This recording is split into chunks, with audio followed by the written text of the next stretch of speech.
Today, 5 legendary cooks from 5 different cities will teach you how to make their most outrageous, mouth-watering, delicious dishes.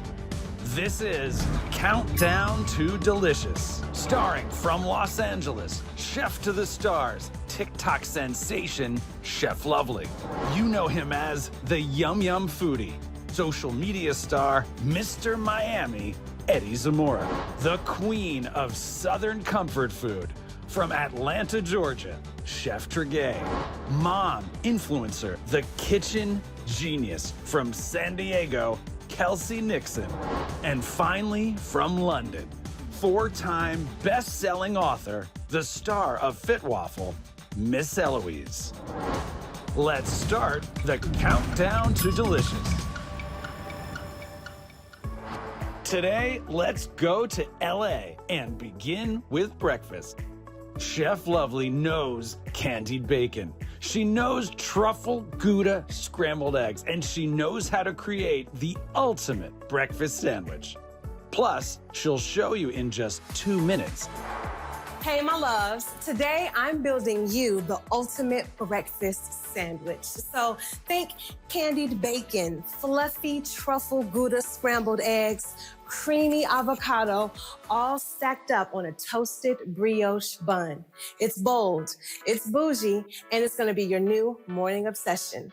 Let's start the countdown to delicious. We're not playing around, all right? Grab some thick cut bacon. I have 3 pieces here. Slice them in half and put them right on top of your tray. For some heat and umami, we're gonna brush on a little bit of sriracha. I'm using a pastry brush so that we get a nice even coating of our sriracha. Now sprinkle on just a little bit of brown sugar. Now we're gonna pop this into the oven for about 15 to 20 minutes. When it's deep golden brown and crispy, you know it's done. For our eggs, we only need 3 ingredients. I have 2 room temperature eggs, a heaping 4th cup of shredded truffle Gouda cheese. I mean, hey, I told you it was gonna be bougie. And then 1 tablespoon of unsalted butter. Let's get cracking. I have a nonstick skillet over medium heat. Let's add in our butter. The butter doesn't have to be all the way melted, but you want to make sure there's an even coating of butter at the bottom of your pan. 1 more quick little whisk and then straight into the pan. Now with your spatula, just gently move those eggs around. It's been about 30 seconds. I've turned off the heat. Now I'm going to season our eggs with a little bit of salt and pepper. Take your truffle Gouda cheese, put it right on top of your eggs, then place a lid on top. This is going to melt our cheese so it gets really ooey gooey and delicious. While that cheese is melting and doing this thing, I'm gonna toast up a brioche bun and a little bit of butter and slice open an avocado. My loves, take a look at that. Super crispy, caramelized, sweet, salty, spicy. Ooh, it's getting good. My loves, we have everything that we need to build the ultimate breakfast sandwich. Our cheesy, gooey, truffle Gouda scrambled eggs, our sriracha and brown sugar candied bacon, toasted brioche bun, and some sliced avocado, which I'm gonna lightly season with a little pinch of flaky sea salt.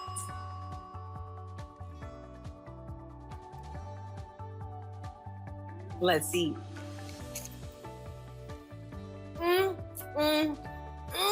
It's so good. My loves, this sandwich is incredible. The bacon is sweet and spicy and caramelized. You have that little kiss of truffle in the eggs. And then to round it all off, you have that creamy and cool avocado. I really hope you give this recipe a try. Do you love sweet and spicy? You're gonna wanna taste Mr. Miami's perfect pineapple pork sliders. This is Eddie Zamora, and these are the juiciest, tangiest sandwiches you'll ever taste. Hello, Eddie Z here, and I'm gonna tell you about a little flavor love story. It starts with an innocent and sweet bottle of pineapple soda, probably left over from a backyard barbecue, just sitting in the fridge, chilling out. Then one day, it meets some spicy hot sauce with a chip on its shoulder and a pork tenderloin that's been working on its beach pod. And they fall madly in love in a slow cooker. What's the result? The most delicious, sweet and spicy pineapple sliders you have ever had. Let's start the countdown to delicious. So I actually like to slice the pork tenderloin into medallions. Imagine if I was making little mini filet mignons with it, because at the end of the day, it is going into the slow cooker, which is gonna break it all down anyway. So trim this guy down a little bit smaller here. There we go. Now I'm gonna season this generously, like it owes you money, with as much black pepper as you wanna put here, some kosher salt. Remember, you can always add seasoning later. You can't subtract seasoning when you're cooking. So it's always good to not over-season and give yourself a chance to adjust the flavors later. Now that the tenderloin's been seasoned, we're gonna sear it on all sides, kind of like it's been tanning in Miami for a week. Yeah, I always gotta throw it back to my hometown because remember, color equals flavor equals glory. Okay, start off by putting my seared pork tenderloin in the slow cooker. So this is where all the magic is gonna happen. Take its time. Then our ingredients are gonna go in the slow cooker with the pork tenderloin, starting with tomato paste so it has a rich backstory. Some sliced onion to give it some texture and character. Garlic cloves, at least 6 because, you know what, vampires beware. Hot sauce, you know, little drama.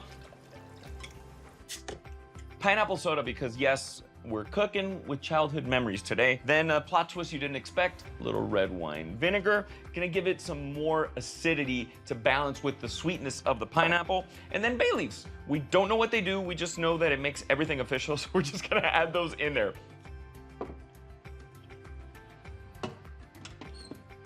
In the slow cooker on low for 5 to 8 hours, or if you're impatient like me, high for 3 to 5 hours. While everything is in the slow cooker right now, I'm gonna get my pineapple, slice it up, grill it so I can add a little bit of more color and texture to our love story. Pineapples are grilled, slow cooker's done, and it's time to build. I'm using Hawaiian rolls because those are also sweet. I don't like to toast mine, but please feel free to toast yours. If that's what you wanna do, you can toast the buns. I'm actually gonna start with the slice of pineapple at the bottom of my slider. First thing I taste when I bite into this is the sweetness of the grilled pineapple. Then on top, my pork. There we go. Oh my gosh, this is so good. So good. It is gonna get really saucy because also the pork is gonna release a bunch of juices while it's cooking in the slow cooker. And just look how easily it shreds right now. So I've built my slider. You can stack them up here. If you're doing a party, it's really nice little appetizer too, but for me, this is lunch. This is a meal. And let's take a bite.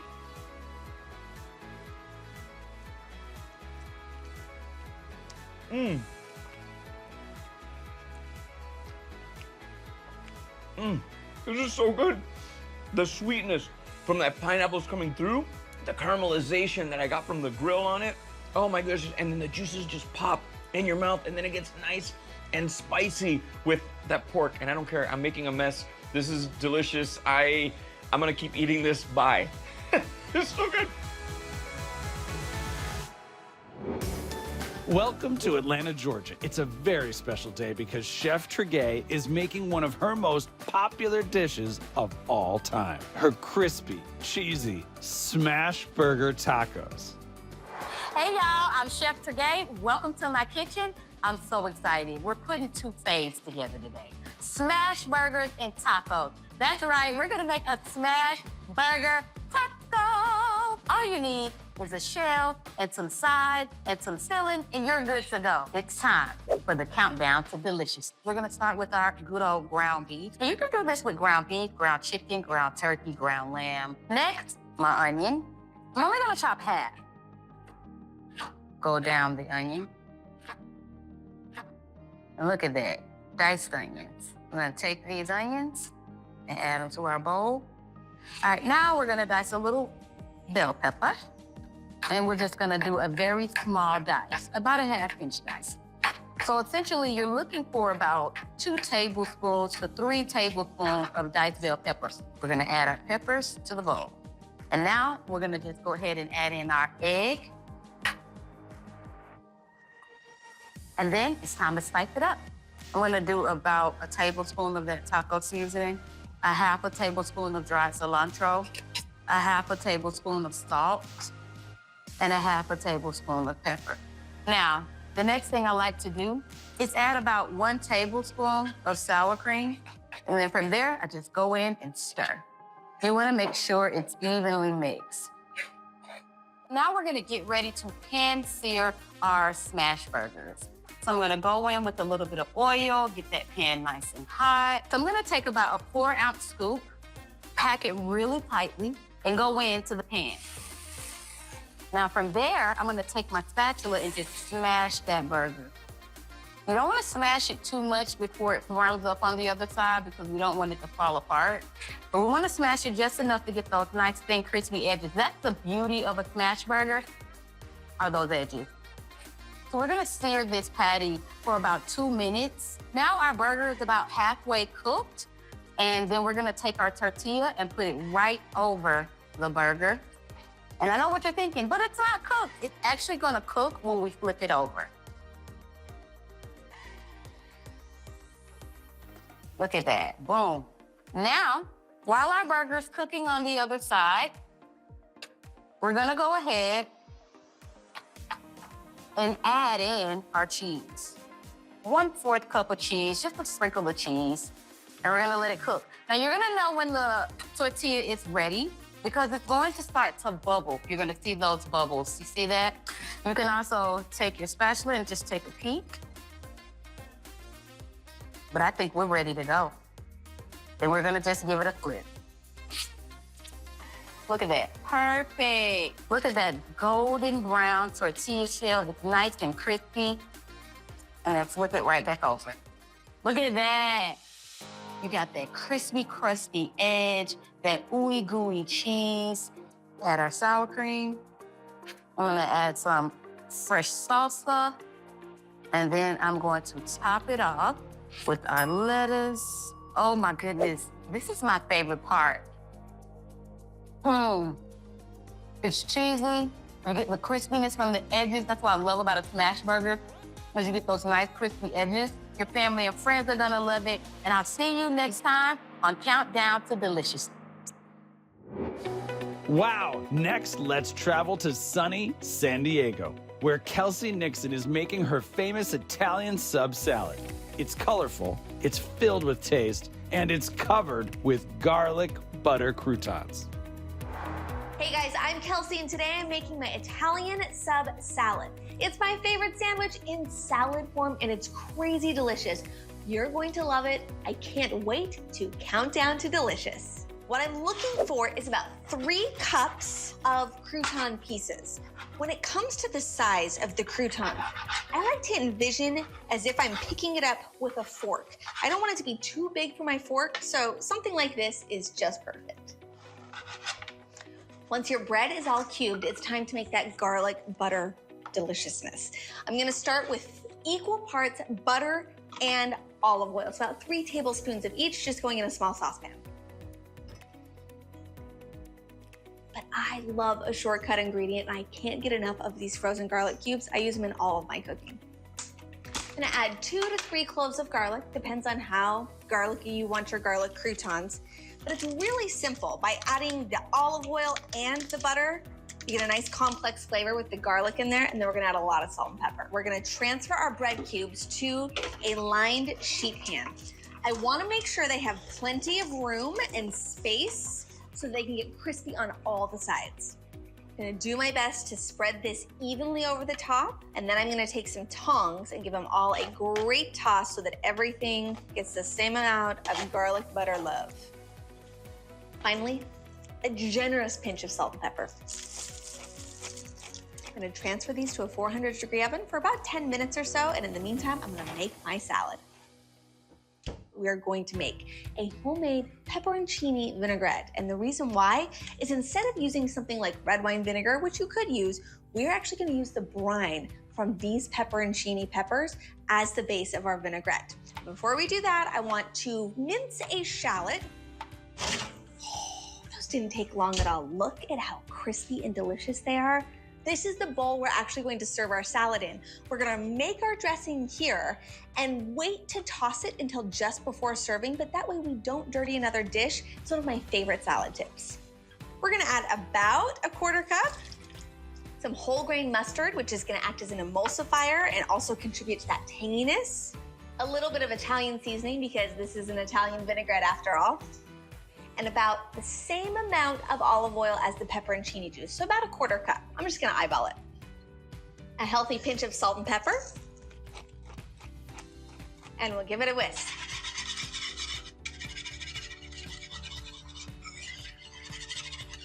I'm gonna run my knife through some salami. I'm looking for nice thin strips. These are gonna go right into that vinaigrette. For the fresh mozzarella, I love using these pearls. It's like they're already pre-cut. They're the perfect bite for a salad. We'll add a can of drained chickpeas. For the tomatoes, I always like using a grape tomato or a cherry tomato. I'm using grape tomatoes, and I always season tomatoes with salt and pepper before adding them to almost any recipe. Salad, savory dish, whatever it may be. We're gonna add some of those pepperoncinis. Some sliced black olives. Now you'll notice I've got all of these set aside so that after we toss, we can put these on top and then people know all of that deliciousness that's inside the salad. I wanna give this a toss so that all of that delicious veg and salami can start marinating in our pepperoncini vinaigrette. And last but not least, that crisp romaine. This is the last step you wanna do just before serving. 4 cuts all the way through. But this way, when I cut, it's already chopped. We'll add our romaine, give it a good toss. We'll finish with some of the veg we set aside. And finally, those crispy garlic butter croutons.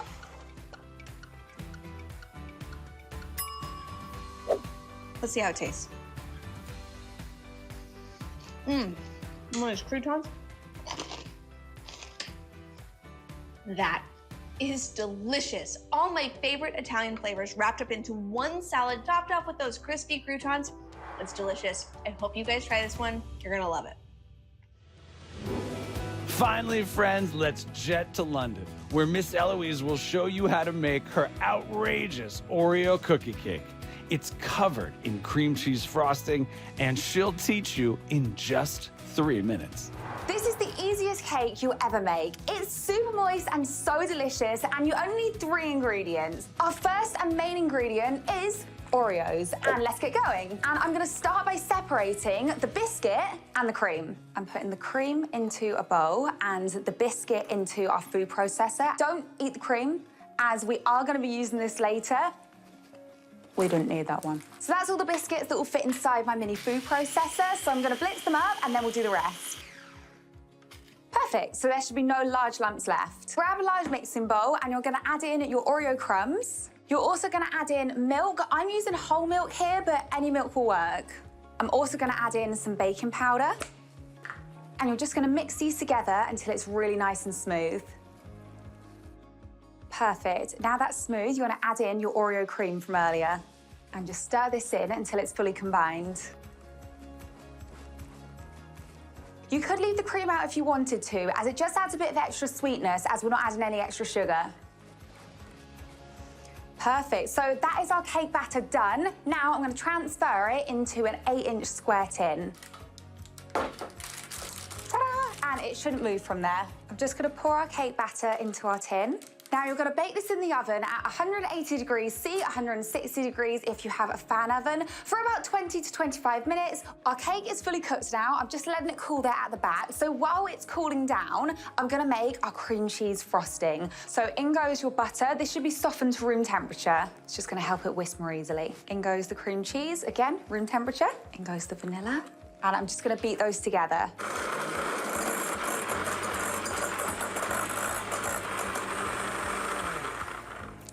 There we go, that's nice and smooth. In goes the icing sugar.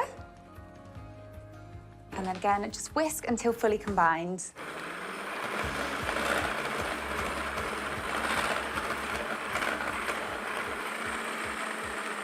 Now, as soon as our cake is cool enough, I'm gonna spread the icing on the top. So this is what it should look like. It's actually still a tiny bit warm, so if our icing melts on top, I have no one to blame but myself. But let's scoop it on, so it should be nice and thick. I love cream cheese frosting. To be fair, I like every frosting. I'm just gonna smooth that out to the edges.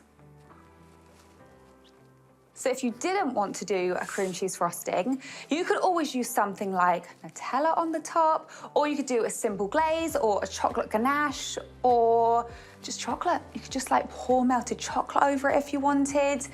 The world is your oyster. So I'm just kind of fluffing up the top a little bit by drawing little S's with the back of a spoon. Beautiful. And now, I've actually saved a few tablespoons of Oreo crumbs, and I'm just gonna sprinkle these over the top. Again, this is totally optional. I just think it makes it look pretty and even more Oreo-y. Okay, that is looking perfect. So let's cut it up and let's do a taste test. Oh my gosh, that looks so moist. I'm so excited to try this.